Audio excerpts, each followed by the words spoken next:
Hashtag Mission Assassin d'Aurélie Château-Martin et Jonathan Lhuillier. Partie numéro 13, chapitre 43 à 46. Chapitre 43. Ashwin.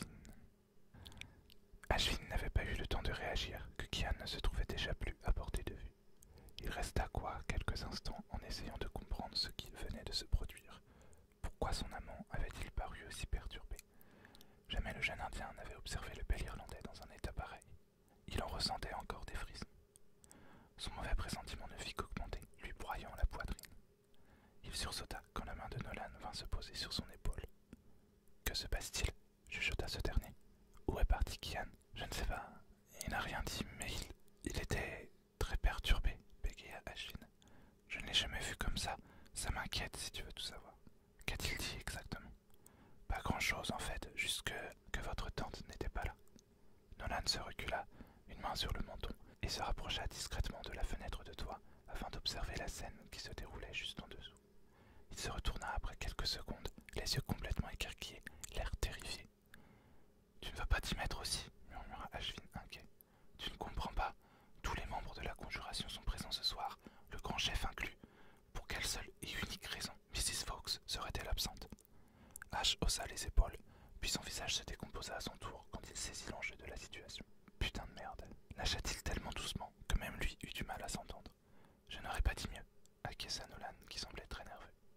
Et cet imbécile heureux est allé affronter sa tante, une membre chevronnée de la plus grande guilde des assassins du monde, tout seul, comme le fichu prétentieux qu'il s'évertue à être. C'est un O'Connor, Ash. Eh bien, O'Connor ou pas, je ne laisserai pas risquer sa vie sans aide. C'est hors de question. Je vais le rejoindre. Toi, reste là jusqu'à... Ash, mon ami, tu sais, moi aussi je suis un O'Connor. Un sourire se dessina sur le visage d'Ashwin, malgré la gravité de la situation. Cette famille allait le mener tout droit dans la tombe. Alors, pourquoi n'était-ce pas la peur ou la colère, mais bien l'excitation qui venait de s'emparer de lui? Leur décision avait été prise rapidement. Les caméras et les micros étaient, dans tous les cas, déjà placés. De plus, ce qu'ils enregistraient était retransmis sur l'ordinateur de Nolan. Il n'était donc pas vraiment obligé de rester là, surtout quand Kian risquait sa vie, ailleurs et sans l'aide de personne. Afin d'aller plus vite, les deux adolescents avaient décidé de monter tous les deux sur le vélo avec lequel Ashwin était venu sur place. Le trajet jusqu'au manoir O'Connor lui avait paru d'une rapidité presque surnaturelle. Une fois arrivé à destination, il avait suivi Nolan sans discuter alors que celui-ci le guidait pour déjouer toutes les sécurités censées interdire les intrusions dans le domaine. Le jeune Indien ne put s'empêcher de sourire en imaginant Kian tromper ses obstacles, comme si cela n'était qu'un simple jeu d'enfant. Il fut d'ailleurs surpris de sa propre agilité ce soir-là, lui qui, d'habitude, était d'une maladresse sans nom. Peut-être qu'au fond, il n'était pas aussi nul qu'il l'avait toujours lui-même pensé. Peut-être que Kian avait raison, au final. Ils contournèrent le vaste bâtiment, se glissant sous l'ombre de la forêt. Soudain, Nolan leva le poing pour lui indiquer de s'arrêter, juste avant de s'agenouiller. Une masse sombre se trouvait là, gisant au sol. Le sang d'Ashwin ne fit qu'un tour. Il s'approcha et constata qu'il s'agissait des 4 dalmatiens de la famille. Triste pour les pauvres bêtes, mais soulagé que ce ne soit pas son amant, il poussa un soupir contenu. La surprise le saisit en entendant les sanglots de son nouveau partenaire qui s'était laissé tomber au sol, près des canidés. Un O'Connor qui pleure pour un chien. Jamais il n'aurait cru ça possible. Il s'agenouilla à son tour et posa une main sur le dos de l'adolescent. Ce dernier sécha ses larmes et se redressa brusquement sans dire un mot, avant de faire signe de le suivre à Ashwin, qui obéit sans protester. Nolan lui avait montré une entrée secrète dans le parc, donnant accès à un tunnel menant directement à sa Batcave. L'adolescent avait revêtu le masque d'un détachement qui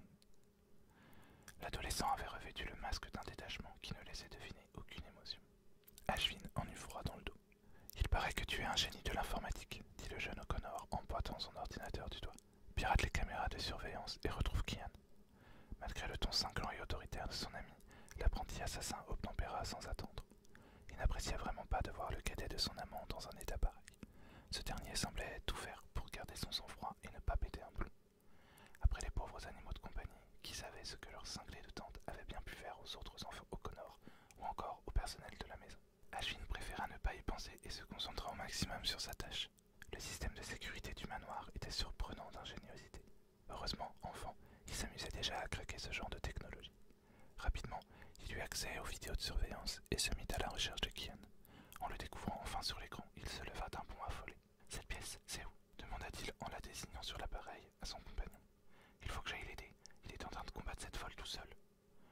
s'avança vers le moniteur et observa la scène. « Il s'agit des appartements de mon père, déclara-t-il, un tremblement dans la voix. Peux-tu enregistrer tout ça sur mon ordinateur ?» Le jeune Indien acquiesça, pianota sur le clavier et se releva. Heureusement que l'autre garçon arrivait à garder la tête froide et à avoir ce genre d'idée. Lui fonçait tête baissée sans réfléchir. Cogner, penser après. Peut-être n'était-ce pas la meilleure des solutions. Il prit quelques instants pour élaborer un plan qui lui accorderait au moins un peu de chance de s'en sortir vivant. « Donne-moi ton arbalète. » Il allait aider son amant, certes, mais pas les mains vides. Nolan ne chercha pas à comprendre et lui tendit l'arme sans poser de questions. « Il faut vraiment que j'y aille. Reste ici, Nolan. Reste en sécurité. » Il ne lui laissa pas l'occasion de lui tenir tête et partit immédiatement en courant. Cette demeure était tellement immense et sa nervosité tellement oppressante qu'Ashvin eut l'impression de mettre une éternité avant de trouver les appartements d'Éowyn. Ses yeux s'exorbitèrent en découvrant le cadavre de Duncan et en constatant l'état de la porte de la chambre, complètement déchiquetée. Une rage incommensurable semblait s'être abattue sur le bâton de bois. Lui-même ne savait pas les émotions qu'il ressentait en cet instant. Pas de rage ni de colère, étonnamment, pas de peur non plus. Le jeune irréparti sursauta en entendant une exclamation venant de la pièce. Un frisson le parcourut. C'était Kian qui avait crié. Il cessa immédiatement de réfléchir et donna un coup de pied dans ce qu'il restait de la porte afin d'entrer dans la chambre. Une vision d'horreur s'offrit alors à lui. Son amant gisait sur le sol, bien que toujours conscient, et sa psychopathe de tante se tenait juste au-dessus de lui, prête à lui asséner un coup de poignard mortel. L'arrivée du jeune Indien avait cependant détourné l'attention de la femme l'espace de quelques instants. Ashvin saisit l'arbalète à pleine main et décocha un carreau. Malheureusement pour lui, Elizabeth Fox était une assassin surentraînée, et le bruit qu'avait fait l'adolescent en débarquant comme une tempête l'avait préparé à l'attaque. Aussi esquiva-t-elle le projectile de justesse avant de se relever. Elle se retourna pour faire face au jeune homme, qui fut déconcerté par la froideur et la haine qui s'affichait sur son visage. « Éloigne-toi de lui !» hurla Ashvin. Seul un rire sombre lui répondit. « Je rêve où le fils irabati tente de me donner des ordres, » se moqua-t-elle. « Étant donné tout l'argent dont ton père nous fait cadeau, j'aurais plutôt pensé que c'est sur ce fichu Irlandais que tu aurais tiré. Décidément, les O'Connor arrivent à corrompre tout le monde. J'ai tué mon géniteur, lâcha-t-il avec hargne, et je vais me faire une joie de lui envoyer de la compagnie. » Sans attendre de réponse, il décocha un nouveau trait qui fut lui aussi évité. Ashvin était complètement terrifié par la rage qui se dégageait de cette femme, mais surtout par le contrôle dont elle faisait preuve malgré tout, et qui la rendait encore plus dangereuse. Elle se mit à avancer vers lui, lentement. Il se décala sur la droite, la poussant à s'éloigner de Kian. Ils avaient maintenant presque échangé leur place. « Écoute-moi bien, jeune homme, » dit-elle d'un calme terrifiant. « Va-t'en sans poser plus de problèmes, et je ferai en sorte de te donner tout ce dont tu as toujours rêvé. » Ashvin tourna son regard sur Kian. Un frisson le parcourut de tout son être en découvrant la mare de sang qui commençait à se former sous son corps. Une larme coulait sur sa joue. « C'est lui que je veux !» explosa-t-il. Elisabeth posa une main sur son cœur, l'air faussement chagrine, et esquiva encore une flèche avant de lui lancer un regard brûlant de haine. « Kian, non! Tu vas payer pour tes crimes, monstre !» La phrase avait été hurlée juste derrière la traîtresse. Même Ashvin n'avait pas vu Nolan arriver. Ce dernier, fou de rage, se jeta sur sa tente et entama le combat. Chapitre 44. Nolan. En surgissant à l'entrée de la pièce, tout ce que Nolan avait vu, c'était le corps ensanglanté de son frère gisant à terre. Après avoir dû encaisser la mort des 4 dalmatiens de la famille, puis de Duncan, qui était étalé, mort, dans le couloir, découvrir son aîné ainsi blessé l'avait pétrifié un instant. Avait brouillé sa vue de peur et de colère. Il ne pouvait pas perdre Kian. Celui-ci n'était pas seulement son frère, il était aussi son modèle, son idole, son meilleur ami. Le bruit mat d'un carreau d'arbalète se fichant dans le mur du fond de la pièce le ramena brutalement à la réalité. Il prit quelques microsecondes pour analyser la situation. Kian était étendu sur le tapis de soie blanc du salon, dont la pureté n'était plus qu'un souvenir lointain, alors qu'il s'imbibait de pourpre. Mais ses yeux papillonnants, sa respiration saccadée montraient qu'il était en vie. Plus pour longtemps, si personne n'intervenait. Le sang qui s'échappait de ses plaies était trop abondant. Il était blessé en plusieurs endroits, particulièrement au flanc, où la lame du poignard de sa tante avait déchiré son costume sur une bonne longueur. La plaie était largement ouverte et ne cessait de répandre des quantités de ce liquide rouge qui, en le quittant, faisait échapper de lui ce souffle ténu, le retenant encore au réel. Il fallait agir. Or, Ashvin ne semblait pas parvenir à s'en tirer seul. Celui-ci parlait avec Mrs. Fawkes, cherchant à la tenir à distance du corps exsangue de son amant, cherchant à ficher un trait mortel dans ses chairs. Mais la femme était trop douée pour qu'il ait ses chances, seul à seul contre elle. C'était à Nolan d'entrer en scène. Dans un cri furieux, il s'élança en avant, surprenant tout le monde par son arrivée soudaine, au moment même où un autre carreau s'écrasait contre une paroi. À quelques pas de lui, il se jeta droit sur sa tante qui, malgré sa surprise, l'évita sans mal, se baissant si vivement qu'il s'effondra en avant. Il ne dut qu'à son entraînement impeccable de parvenir à rouler au sol, évitant une mauvaise chute. Il se redressa d'un bond, affrontant sa tante du regard. Elle le fixa avec une haine presque palpable. Il la toisa avec tout autant de haine. « Nolan, mon cher Nolan, que tu as grandi !» ironisa Mrs. Fawkes sans cesser de se déplacer. Cible mouvante, elle empêchait Ashvin de la viser tout en tenant les deux adolescents à l'œil. Le jeune Connor ne la laissa pas le dissiper. Sa paume se posa sur l'éventail de guerre qu'il portait à la ceinture et, d'un geste leste, il le déplia tout en prenant une position de garde. Sa tante haussa un sourcil. Elle semblait à la fois intriguée, admiratrice et méprisante. « Ton grand-père a donc choisi de t'enseigner les arts orientaux plutôt que de faire de toi un digne membre de la guilde anglaise, siffla-t-elle avec dédain. Quand je dis que vous autres, O'Connor, vous croyez tout permis. Vous pensez en droit de vous émanciper des règles et de ridiculiser les nôtres par vos pratiques ridicules. » Nolan ne lui répondit pas.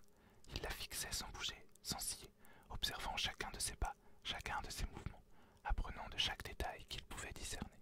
Son grand-père lui avait souvent dit que le plus attentif des adversaires avait plus de chances de vaincre.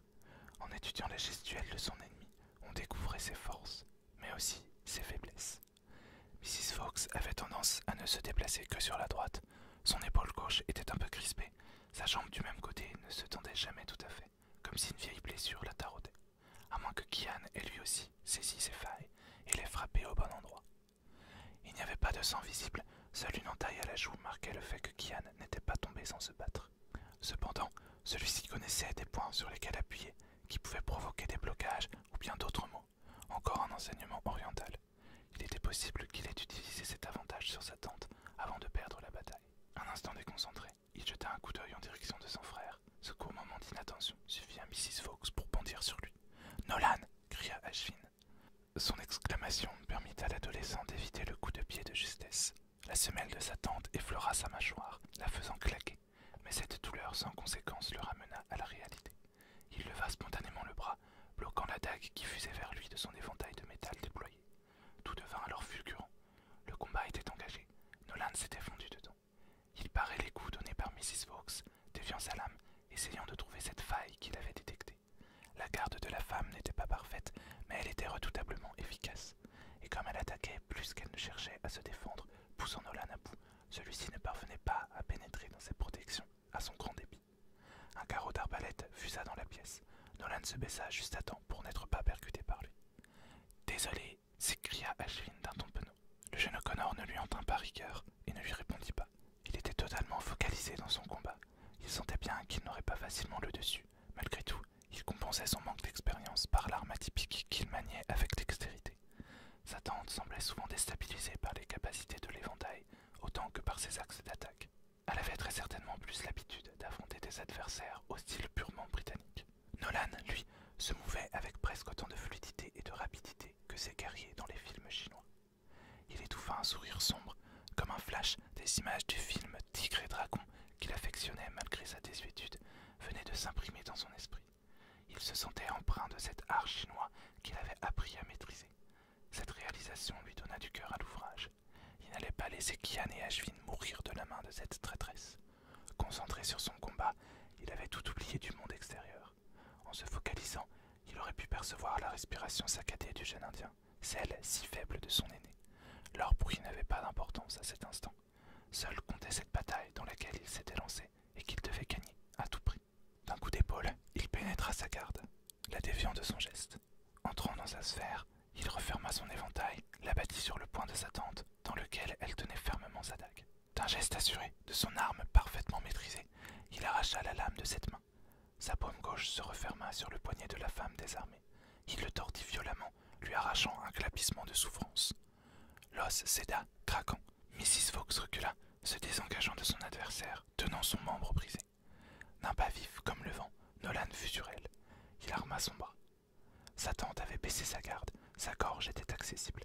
Il lui suffisait de se tendre vers elle, de frapper, un large geste, ample, vigoureux, et il trancherait sa gorge si aisément. Oui, il lui suffisait juste de... Il papillonna les yeux, recula d'un pas. Il avait sa tante à sa portée.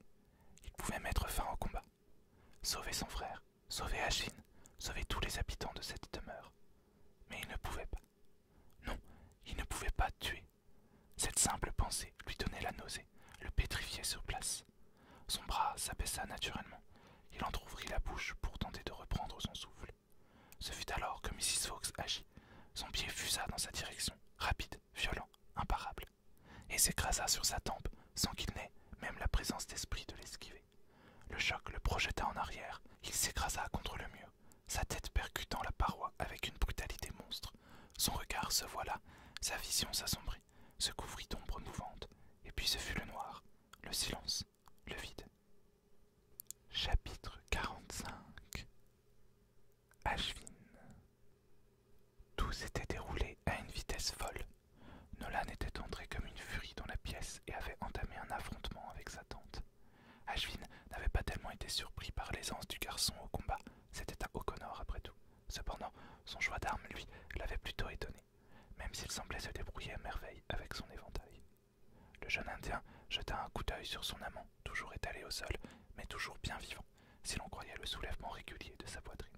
Toutefois, le sang se répandant sur le tapis blanc lui fit détourner le regard, juste à temps pour prévenir Nolan que sa tante allait le frapper, alors que celui-ci semblait brusquement moins concentré. L'adolescent ne s'en sortirait pas tout seul. Ashvin devait lui donner un coup de main. Rejoindre le combat, hors de question. Au corps à corps, Ashvin aurait été un bois mort et rien d'autre. L'unique chose qui lui restait était son arbalète. Toutefois, les quelques essais précédents avaient été des échecs. Tout le monde trouvait plus aisé de tirer avec ce genre d'engin plutôt qu'avec un arc. Pourtant, l'apprenti assassin n'était pas du tout de cet avis, même si à cet instant, il n'avait pas le choix. Il envoya un nouveau carreau qui faillit s'écraser sur Nolan.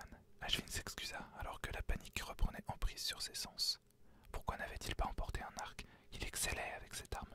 Bon, en intérieur et avec cette configuration, seul Harrow aurait pu viser juste. Pourquoi n'était-il pas comme ce personnage de fiction, beau, intelligent, musclé, fort dans presque tout et incroyablement doué pour arrêter les méchants? Pourquoi devait-il encore et toujours être le loser? Cela allait lui coûter la vie, à lui et à ses amis. Ou peut-être pas. Nolan tenait sa tante. Son éventail n'avait plus que quelques centimètres à parcourir pour trancher la gorge de cette psychopathe et enfin en terminer avec cet enfer. Mais la gorge ne fut pas tranchée.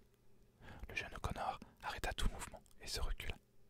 Aussi doué qu'il l'était pour les arts du combat, la bonté innocente qui caractérisait Nolan l'empêchait sans doute d'en finir avec l'existence d'un autre être humain. Être humain qui se trouvait être, pour ne rien gâcher, un membre de sa famille. Et cela allait lui être fatal. Le bruit morbide qu'Ashvin perçut lorsque la tête de Nolan percuta le mur lui glaça le sang et le figea sur place. Au moment même où son ami touchait le plancher, inconscient, le temps sembla se ralentir pour l'apprenti assassin. Il entendit un « non » provenant de sa propre bouche. C'était pourtant comme s'il ne se retrouvait plus que spectateur de cette scène horrible. D'abord, le garçon qu'il aimait, et maintenant un adolescent d'à peine 15 ans dont l'empathie lui avait peut-être été mortelle. Nolan ne méritait pas ça. Kian ne méritait pas ça. Lui non plus ne méritait pas ça. Il tourna la tête vers son amant, toujours étendu au sol, mais les yeux bien ouverts et conscients, au moins en partie. Ces yeux qu'il avait tant aimés, qui avaient cru en lui, l'avaient désiré et dont lui-même était tombé amoureux.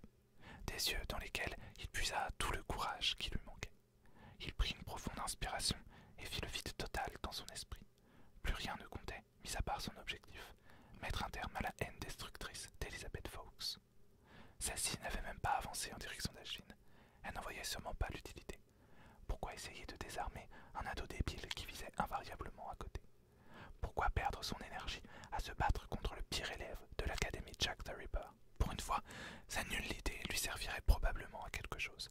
Il tendit ses bras et pointa son arbalète en direction de la traîtresse. « Fais donc attention avec ça, jeune homme. Tu risquerais de te blesser, dit-elle avec froideur. C'est fini, tu le vois bien. N'insiste pas. Oui, c'est fini. Le vide et la concentration étaient parfaits dans l'esprit d'Ashvin. Jamais il n'avait ressenti pareil sentiment. C'était comme s'il se trouvait hors du temps, hors de la réalité. Il appuya sur la gâchette. Le carreau partit immédiatement et suivit la trajectoire qu'il avait imaginée dans sa tête avant de tirer. Il était presque en communion avec le projectile qui alla se ficher droit entre les yeux de sa cible. La surprise s'empara alors du visage de cette dernière. Néanmoins, elle ne pouvait plus rien faire. Elle s'écroula après un bref instant. La traîtresse était morte. Il fallut plusieurs secondes, peut-être même minutes, il n'aurait su le dire, à Ashvin pour reprendre ses esprits. Il se jeta aussitôt sur Kian pour vérifier son état. De nombreuses connaissances pour soigner les blessures leur étaient apprises à Jack the Ripper, mais sur le fait accompli, le jeune Indien les avait tout oubliés et il se trouvait là, incapable de réagir. « Ne meurs pas, s'il te plaît, réussit-il à sangloter. Kian essaya de parler et du sang commença à s'écouler de sa bouche ouverte. Ashvin ne put s'empêcher de pousser un cri de stupeur et de terreur. Ash fit un gémissement derrière lui. Le garçon se retourna pour découvrir Nolan se tenant juste à côté, une main sur la tête. Ce dernier regarda son frère plein de sang et se mit alors à genoux. Kian, dit-il d'une voix cassée. Non, non, non, s'écria Ashvin. Je ne te laisserai pas mourir, ni aujourd'hui, ni jamais. Je t'aime, Kian, et je n'accepterai pas de vivre sans toi.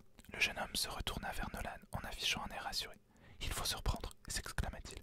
Préviens immédiatement les secours et va chercher un kit de survie ou quelque chose comme ça. Vous devez bien voir ce genre de choses dans votre manoir de malheur. L'adolescent à qui il s'adressait mit un peu de temps avant de réagir, mais finit par s'ébrouer et se relever.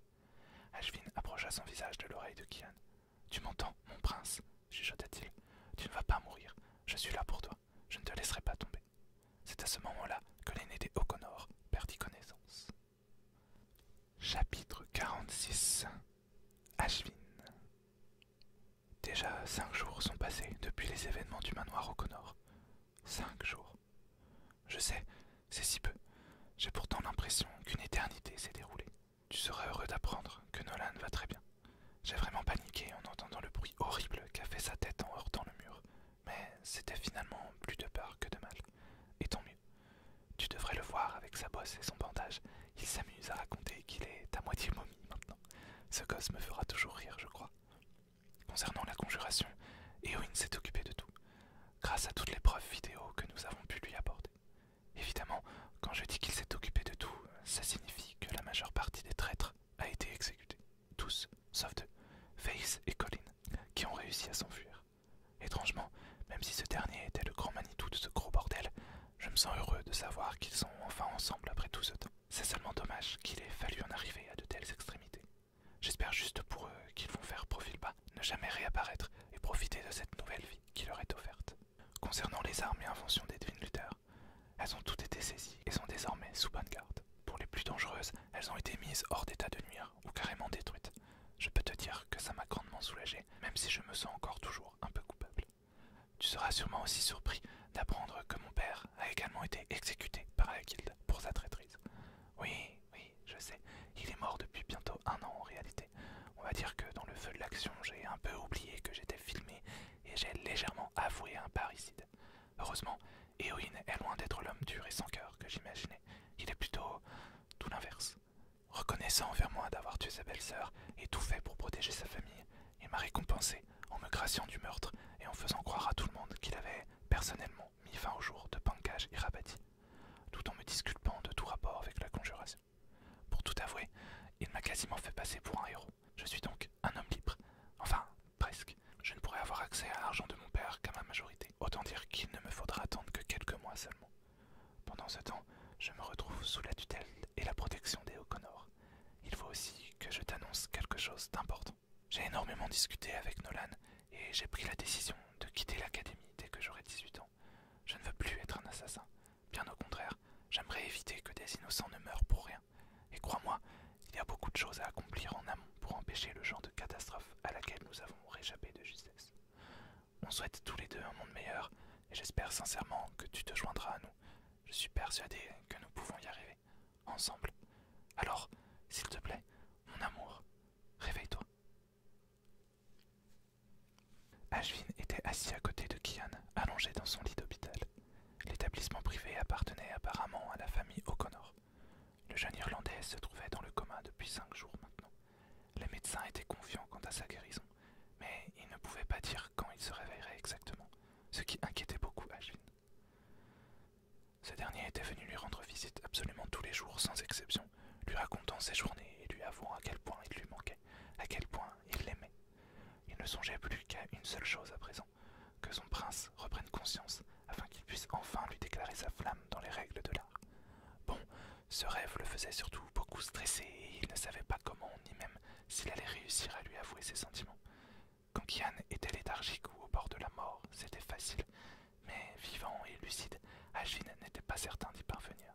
Pourtant il l'aimait, de tout son cœur.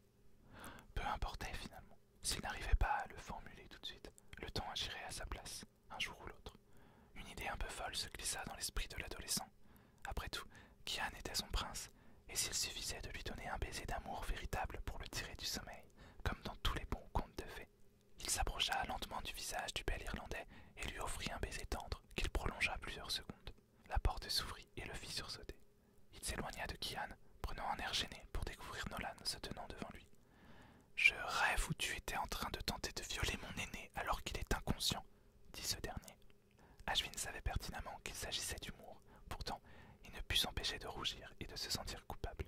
« Non, bien sûr que non, balbutia-t-il. « Du calme, beau-frère, je te taquine. Je sais, mais je ne veux pas que tu croies des choses.